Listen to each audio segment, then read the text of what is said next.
All right, it's time for us to start yet another video where we are going to learn more about FileMaker Pro. My name is Matt Petrowski, and in this video, we're starting a new series, and that is talking about working in layout mode and designing our solution.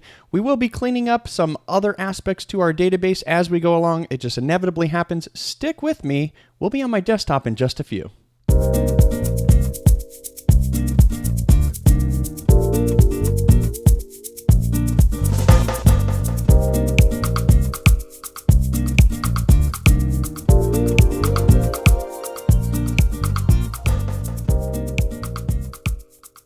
All right, so what do we have today? Today we have a process that I go through whenever I'm starting a new project, and I am going to have to choose colors.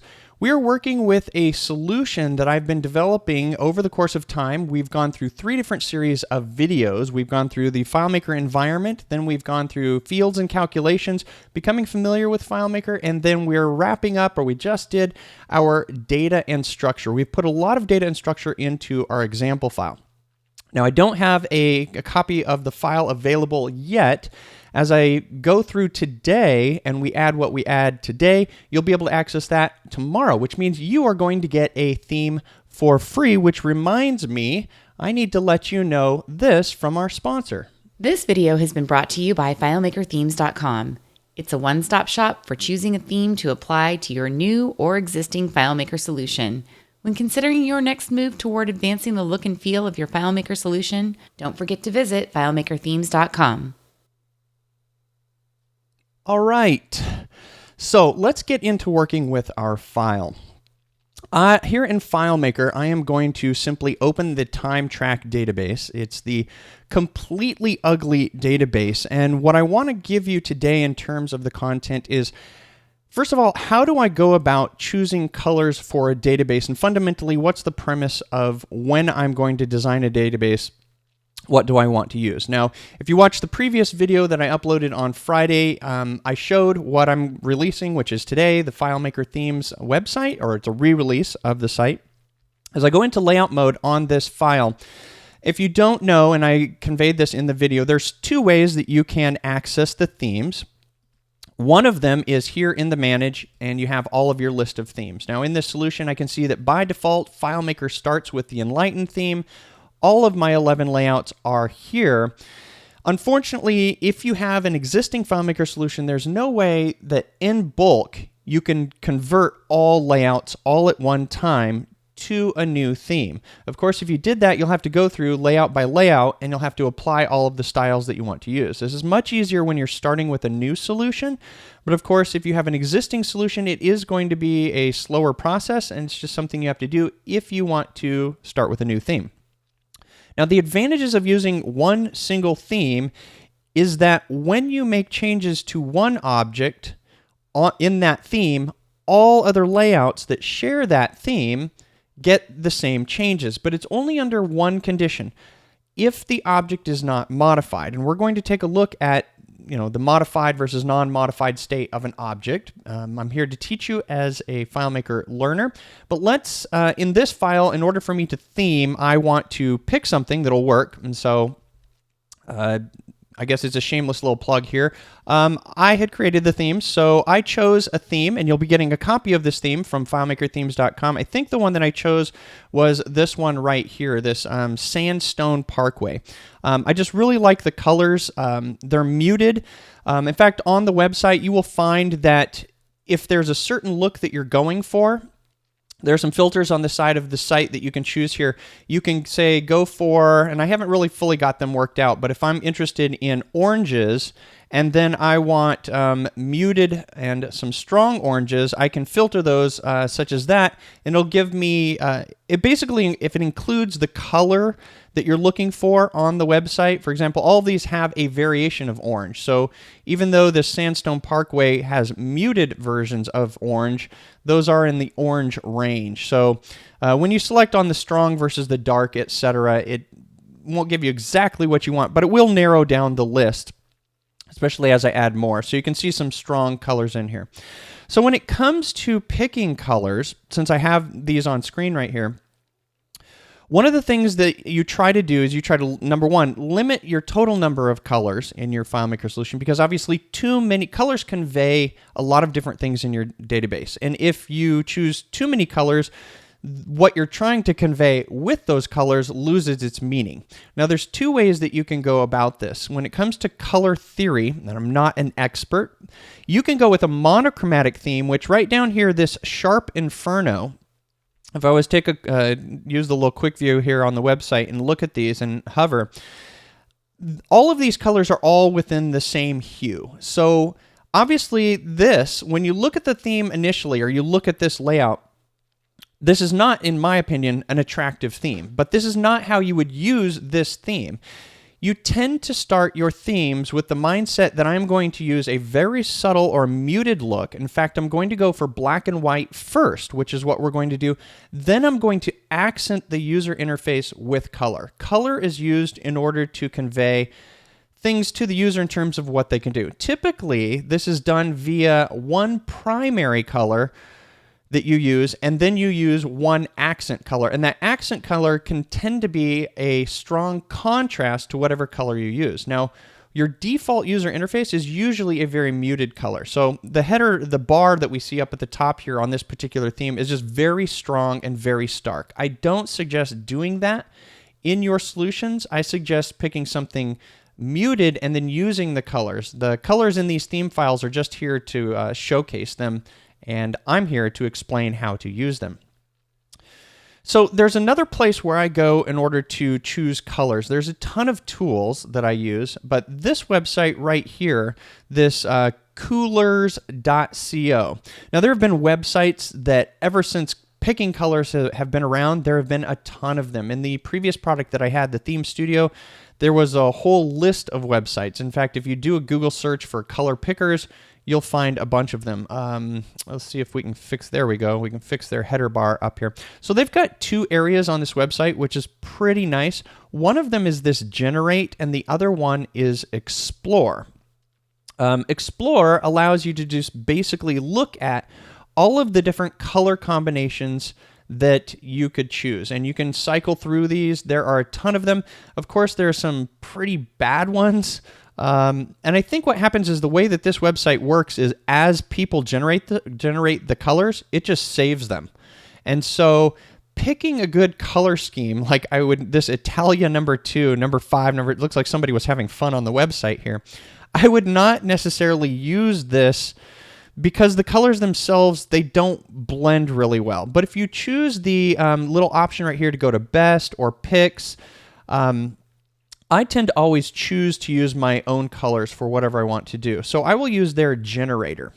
And their generator here on this website is really pretty cool.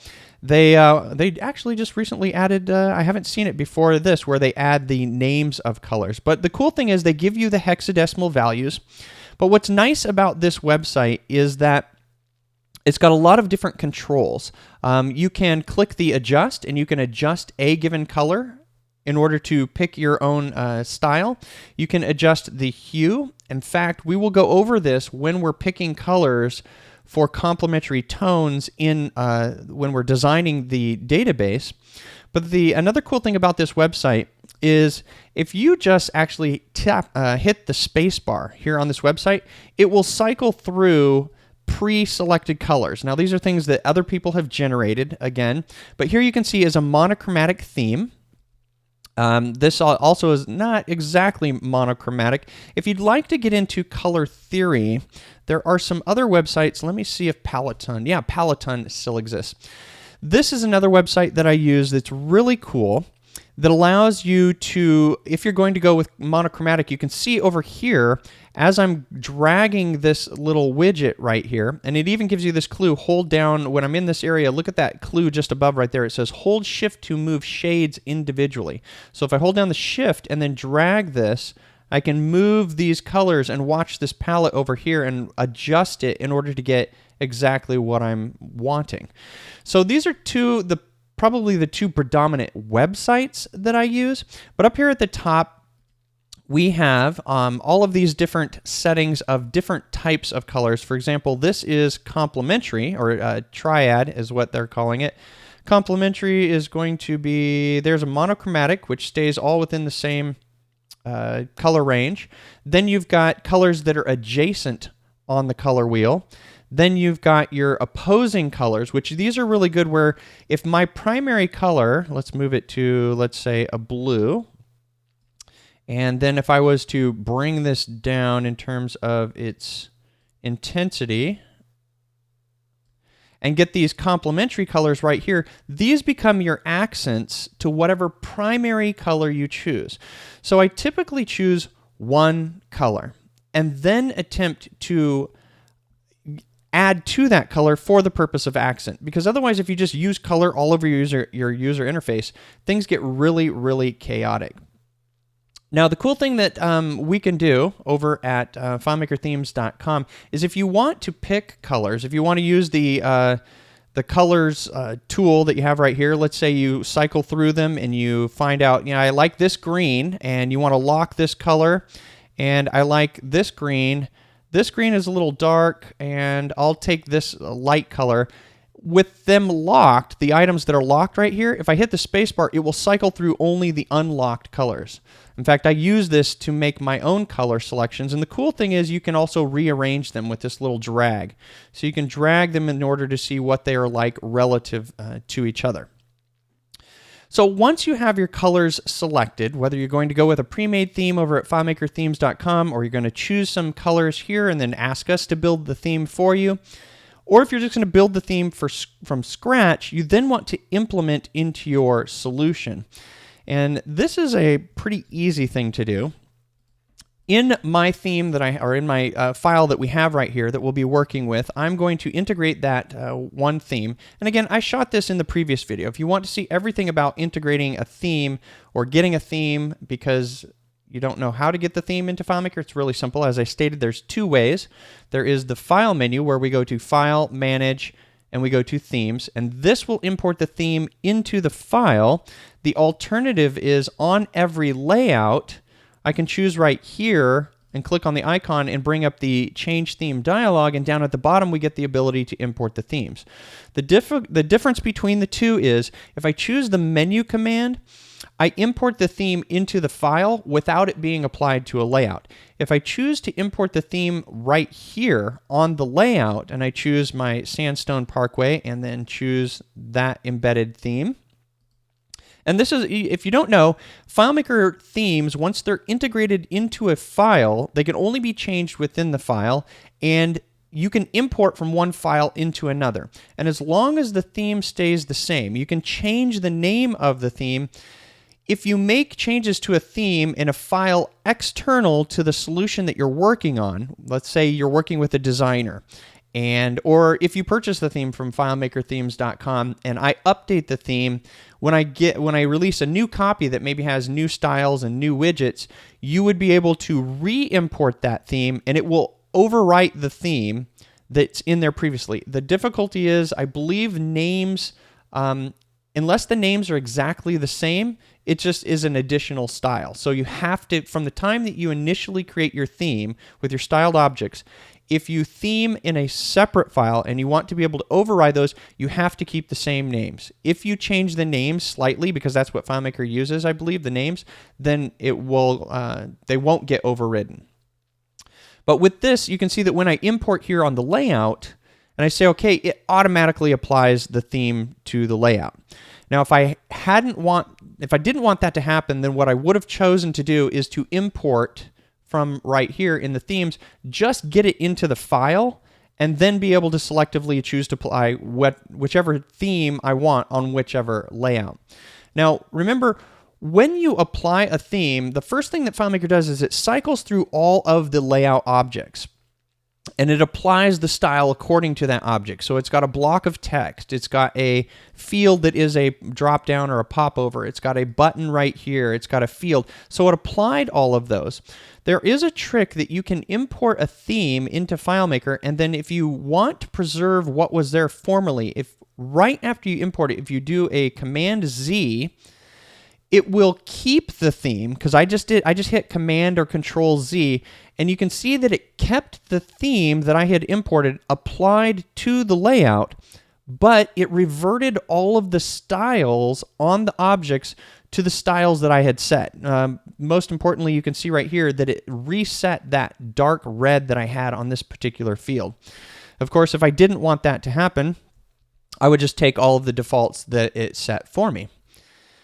So now that we have the theme imported, now we can start to do what I would do with the FileMaker solution, which is I'm not going to go for the colors right away. I'm not going to use the theme itself as my guideline for how I'm going to design my FileMaker solution. And that's what we're going to be spending time on in the coming weeks is how do we go about the process of designing our FileMaker solution? And the first thing that we want to do is we want to decide how is a user going to be using this, what data needs to be shown, and how am I going to present that data. Then I'm going to apply color as my accent in terms of what I want to convey in the user interface.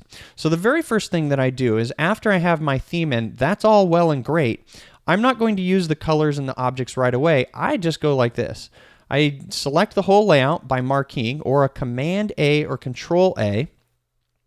And then I will do my best to set everything to basically black or to a default settings that I want. So as long as many things are selected, FileMaker in the theme or in the inspector will allow you to change multiple objects. We can see right here that it says multiple objects are selected. And as long as those multiple objects share at least one attribute across all of them, you're probably able to change them. So for example, text right here, I am able to, in one fell swoop, change all of these objects to Arial all at once in order to have the font be the situation. I should be able to move through all of these as well, and they should all be Arial as they are as I'm cycling through them. Perfect. So the next thing is I want to make sure that everything is pretty much really flat or black and white if possible, because that's where I'm going to design how is this solution going to be used. Then I'm going to choose to apply color in order to accent things. So I've got a lot of cleanup to do here, and we can start to do that right away because we are in the layout and design. We don't have to focus just on color. I want to give you all the tips that I have with regards to design. The first thing that I have a problem with regards to FileMaker itself and the way that things are added to layouts is this. By default, if I select, well, I've got my theme in here and my themes are all designed to solve the problems that I don't like. So we need a different theme to take a look at what FileMaker does to you by default with not necessarily its themes, but certain themes. Let me create a new solution for you temporarily so we can see what I'm talking about, my biggest pet peeve. We will create my solution. We will save that. We'll click OK. By default, FileMaker creates the Enlightened theme. And here is, or uses the Enlightened theme. Here is my number one pet peeve out of all FileMaker solutions. And if you're watching this video and there's one thing, just one thing you can get out of this, hopefully it's this. Most of the fields and the data that we are presenting on screen tends to be a single line or a single piece of information. We do have multi-line data, but we don't have a lot of it. A lot of it are individual pieces of data. And when we drag out this field, and I'm going to need a field, which I'll add right here. I'll add a temp field, and I'll say OK. And FileMaker added it for me, and it did both the label and the field. So here's my biggest annoyance with FileMaker. Look, at FileMaker even knows that we're putting a single field on the layout with you're going to be looking at just a first name or a last name or an address, just a string of text. FileMaker by default, its themes, when you select and drag out, notice that everything, well there, the label is not. They fixed that, that's good. On the fields, but many times with labels as well, if I select the text tool and I click and I start to type some text and drag this out, yep, it does it with default labels. This is my biggest annoyance. When we are looking at things on our screen, within the realm of design, everything is based on balance, spacing, and alignment. All of those things contribute to the aesthetics of your database. The addition of color itself is what just gives it that extra touch, which is really nice. So by default, if everything is set to be aligned to the top and to the left, our biggest issue is when we drag things out, we don't get the benefit of being able to use this object itself as a defining boundary for what shouldn't jump into this object's personal space. Now, I've been teaching FileMaker design for quite a while, and I sort of, people have told that I tend to humanize things such as this, but this is my biggest annoyance. By default, when I add a field, knowing that most of them are going to be single pieces of data, I want that field to be aligned in the center. That's easily done with the inspector, which with the inspector right here, we simply go to the paragraph, which will collapse everything here. And this is what I want. It's not the alignment on the left or the right, it's the alignment right here, the vertical alignment. So by default, I want all fields to be vertically aligned because that's the majority of the fields that I'm going to be adding or dealing with on my user interface. The rest of the fields, I want to choose whether I'm going to put it to the top alignment or the bottom alignment. So my choice is by default to have this field in the middle, primarily because I can now scroll this field as big as I want. I can increase the size of the text, and it's going to stay balanced within the boundaries of that field. Likewise, with text blocks, if that also is vertically centered, that acts as the personal space, as I stated, of this particular object, and it helps us design good-looking user interfaces. Now, in an upcoming video and many other videos, we're going to talk about the grid, we're going to talk about alignment, spacing, maybe some positive space, negative space, how you convey something that looks comfortable as opposed to really cramped and tight. But I'm going to leave you with this tip for today. The space around an object, when you have an object selected, so by putting this object as being vertically centered, this text label and this field now gives me the ability to create some balance around the content that's in the objects themselves. And let's take a look at what I'm talking about. If this field right here, when I go into browse mode and I select, well, I'll need to create a new record. I create a new record and I enter some text. Some older FileMaker themes, especially if you have classic or if you have themes where FileMaker didn't use the theming system and you're still using classic, you'll see that when you go to the manage themes if classic is there, and you'll see if it on the layout when you're in layout mode. If you are and you see theme classic, that is a much older FileMaker file.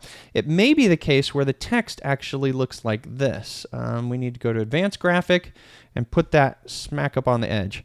That just bugs the heck out of me. There's no breathing room or personal space on this text. And what defines something that's comfortable in all of design is balance. You don't stick two couches next to each other end on end. You put them in an orientation with balance, with space in between them. So however high we're going to have an object in terms of its vertical space, we want to balance that object out by giving it a buffer off of the edge. So let's go and put that back to 7. And also one thing that's interesting to note here, I'm going to give you so many tips throughout this design portion. FileMaker, when they released themes, FileMaker uses CSS underneath the hood. And I've expressed this before, and it's important for you to know this because it will impact you. FileMaker, notice that this particular style, the default, and in all of the themes over on FileMaker themes, they use this particular situation that I'm going to discuss right now. The default, if I revert this back to the, take off the changes that I had made, and the only change that I really made was that vertical alignment and this alignment right here. If I revert the changes and go into browse mode, notice that the padding right here shows that it's 3, 2, 6, and 6. Now this padding works based on point values. You can think of it, if you're old school, you can think of it in terms of pixels, but watch what happens when I go into the layout mode, when I select the text here, and I increase the size of the text. Now I'm doing this with Command, Shift, and the greater than, less than signs. And as I increase the text, look at the padding on screen there. It is increasing as I increase the size of the text. Now this is really cool because in CSS, there's this notion called it's a unit of measure called EMs. And what EMs does is it says for the amount of size that you increase or decrease text, the padding or the spacing around that text between the edge of the object and the text itself, that should accommodate as well. Meaning as I go with larger text, I want to give a little bit more space. And that's what happens with the default objects in FileMaker's themes. But the problem is, as soon as you change one of these settings, FileMaker sets it to a fixed value of points, and you can never get it back to EMs. Not unless you're willing to go hack the CSS. And I have some other videos where I show a tool to hack the CSS. So if I vertically center this, it's really no big deal. As I decrease and increase the size of the text, you'll notice that the padding values increase or decrease. So as you're working on your FileMaker database, if you make any type of change to a default field where it's set initially to use EMs, any changes to any of these padding values, it will become fixed.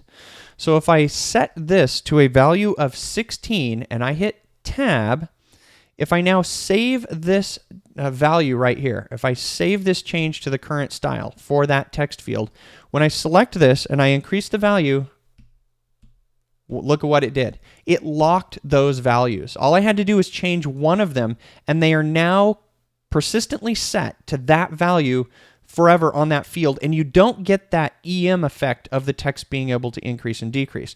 Now, this is just one of the shortcomings that comes with the fact that in the inspector, FileMaker has not had the ability to expose the power of the CSS that's underneath. But it's a good thing to know, because if you have a theme and there are settings that you want to keep, just remember that this one particular setting, as soon as you change it, if you want that growth to happen in terms of the variety, especially when it comes to field, you want the padding to increase and decrease, you sort of have to take what you get with the theme. Either that or you have to go hack the object. So we're going to be talking about this and many other things in the rest of this series. We're coming up on my 30 minutes here, but I wanted to leave you with this. Once we've got everything pretty much flat on this solution, that's when I'm going to arrange the data. I'm not going to work with the theme. I'm not going to work with the colors. I'm not going to do anything. I'm just going to start to arrange the objects the way that I need to, or the way that I want to see the data, thinking about who's going to use the solution. The other thing that I will leave you with is choices of fields versus text. And here's what this comes down to. This is our parting tip for today and for designing our user interface. FileMaker historically has given a lot of templates, and a lot of people teach this out in the world of FileMaker. Just put the field on the layout. And while the field may end up on the layout, if FileMaker adds it by default, I would say only put the field on the layout if you want to do one of two, if you want to do two out of three things. If you only want to view the data, then make that a merge field, because the user's not going to interact with it. So that's number one. Number two is if the user's obviously going to deal or interact with the data in terms of editing the data, use the field. But number three is if the data is only for viewing but is something that you want to support for search, then you of course need to have the field. So for example, it works like this. The duration. I ask myself, is this something that the user is ever going to search on? Am I going to want to search on every time that I've had a duration that's longer than 30 minutes or longer than an hour in terms of the time tracking here? Okay, I might do that. So now I can move to the next question. Okay, would it be better if I did an alternative user interface to facilitate that type of search? Maybe I'm going to add in my own search functionality rather than use FileMaker's default query by form. My answer is probably yes. So what I do is I get rid of my duration, and I'm simply going to use this label, double click within that, and I'm going to merge in my duration. And I'm going to type DUR, get to duration. I'm going to make that much larger, and then I'm going to format that, which we will do over the course of the upcoming videos. So I've got my duration right there. Now there's one benefit to fields over merge fields. FileMaker, when you have text in a merge field that's too small, FileMaker wants to expand that out, which is a bit of a bummer, but we can always force an object to be whatever size we want it to be. I can say I want this to be exactly 100 in width, and I want it to be 100 points high, and unless I double-click to edit this, it will stay that dimension. However, with fields stay the size they are no matter what. So as I increase the size of the text, you can see that the text even disappears off of the size off of the visible area of the field because the padding has gotten so large that it's completely obscured it. There's no area in this field where it could show text because the padding between the border and the text has gotten so large that both of these on the field, they got so big that we're just showing padding now. Now that's a cool thing about the field, but the trick is if the field is going to meet those 2 out of the 3 criteria, you either want to edit the data or you want to search the data. Those are controlled here if you don't know. In the Data tab of the inspector, we are always interested to see these 2 values of the field entry. Do we allow the user to enter into the field using browse mode? And do we allow them to enter using find mode? So if you don't want a user to be able to search on a given field, you uncheck that. If you don't want a user to be able to edit a given field, you uncheck that, but you check that, allowing them to search within that field. If you don't want them to be able to browse or find, you could uncheck both, but what I'm telling you is I prefer to do this. And the reason is when I'm looking at my user interface now, I can clearly see the distinction between what is data that I want to present to the user versus what is the user interacting with and what are they going to be able to get into in terms of fields, whether either editing or finding. And so I find that really helpful rather than just having a bunch of fields. And again, you just have to deal with the annoyance. If you do choose to go with using the merge fields, you have to deal with that annoyance that FileMaker is going to resize the text if it's really, really large or if it's super long because you're referencing related fields, what have you. But I tend to be, once I get my user interface locked in, I tend to be okay with the fact that I can set these to a fixed size, even lock them if I want to. All right, so we are at 32 minutes, and we can see if we got any questions for today's videos with regards to what's coming in. I think I mentioned it over at FileMaker Themes. If you are interested, we can do customizations on all of those themes. The theme I think I'm going to choose to use uses the Arial font. Hey, Nathan, I didn't even know. Nathan's been checking in for a long time. South Africa, that's pretty cool. All right, HBH Group had a question. Yes, if you do have a question, and please use the chat for the purpose of communicating with other people who are watching this video live, especially if I make mistakes and you want to answer those within the chat. But prefix with this Q that we have right here, which is really helpful. The highlight doesn't work in this particular context. Q, do you make 4 different layouts as some do for data entry, finds, reporting, and printing? Good question. I tend to choose to make one. I attempt to, if possible, in any complex FileMaker solution, as soon as I go over 20 layouts in a solution, I just don't want to maintain that many layouts. I make every attempt to make one layout serve most all purposes. And we will see a lot of tips that tricks that I can use in order to do that. I will use Offscreen Tab Panels, using popovers, sliders. Card windows now is a very big benefit to reducing the total number of layouts that you have. But if the requirements dictate it, then yeah, I'll create a separate data entry. If it comes to finds, if you have a complex find system, there's a wonderful solution made available by Beeswax. A friend of mine, Vince Minano, and it was created by Scott, I forget what his last name is, over at Beeswax. It's Beeswax. You'll have to take a look at it. If you search for Logicator, Logicator is this abstraction that uses card windows and implements a find similar to the finds that you will have in iTunes or many other solutions where you can create a super complex find based on all of the different fields. It goes and it's amazing. It goes and looks at what are the values that you can use in a value list. What is the field? Is it number or is it a Boolean field? And you get to basically just very easily integrate this extended find into your solution. Of course, if it's a simple solution, maybe you don't need something as complex as Logicator, and you can just create your own finds within your solution. And I've got on the magazine website, I've got some really cool videos about how you can create a single script that will accommodate an infinite number of finds that allows you to pass your criteria into the script so that you just basically call this one script, giving it the fields that you want to use and the data that you want to search for those fields, and you can just add that onto any button. So you don't have to write 15 different scripts. You just call one script and you put the criteria that you're looking for on the buttons in your user interface, and it saves a ton of time. There's so many things you can do. Scripting will be really fun. All right, with size, I saw once the font size after the first greater than go to a smaller size, for example, 4-point. Then the name of the text show as 4-point size, but in browse mode, it was, okay. Nathan brings up a really good point. If you have seen this in a FileMaker database, let's take a look at what he's talking about.